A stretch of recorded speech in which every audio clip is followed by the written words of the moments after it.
Congressman, we just heard the mayor there, Mayor Lucas, do what so many public officials have to do these days. He spoke about the emergency and how you deal with that. He oversees the police. He's got to deal with all of the victims. But in a very, I thought, restrained or thoughtful way, he alluded to what we're all living through and what is a part of daily life in America, which is the ready access to guns and the way that they pose a danger to everyone else, whether you have a gun or not.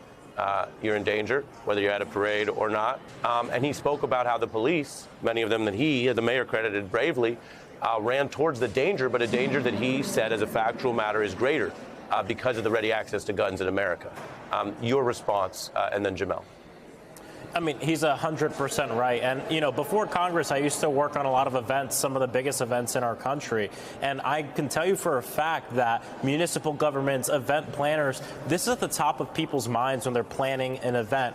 But there's only so much you can do when we have way more guns than people in this country. The proliferation of guns is completely out of hand. And we have politicians that are encouraging people to arm up and then spewing racial bigotry, conspiracy theories that push and radicalize people to do things. And obviously, we're still figuring out what the motive is. We don't know at this point, but this is going on around the country. It's the damn guns. We need to make sure that we pass legislation to help ensure that we can curb back gun violence in this country, so that way you can go to a parade to celebrate the win of your team and not have to worry about being shot. This is another example. And keep in mind, today is the 6-year remembrance of the mass shooting that happened in Parkland at Marjory Stoneman Douglas, where 17 people were shot and killed. And I saw there was another shooting that happened in Georgia at some school. Gun violence, we cannot allow this to become normalized because it's not normal. Well, unfortunately, Jamel? I think we're already at the point where this is normalized. And today we saw America's two biggest obsessions on display, football and gun violence.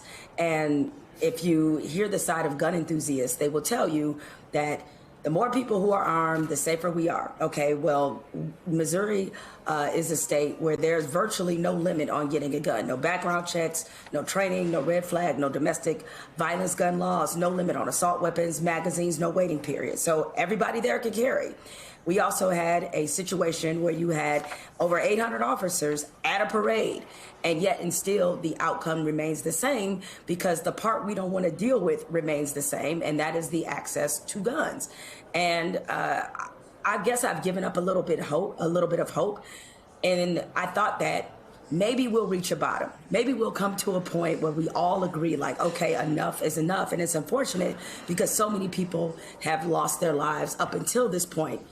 But we won't come to that point because we've seen children killed. We've seen people, victimized by gun violence in churches and at parades now, large gatherings, small gatherings. We've seen every manner of this type of violence.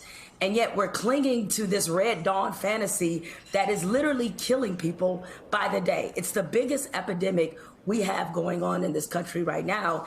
And I think people have reached the point, particularly our politicians, who, not all of them, and certainly not the congressman that I'm on with now, but they have reached to the point where they're getting a perverse thrill by inciting that people get more guns and behave in certain ways that only expand this problem. So I hate to say it, but I think America has really given up when it has come to gun violence.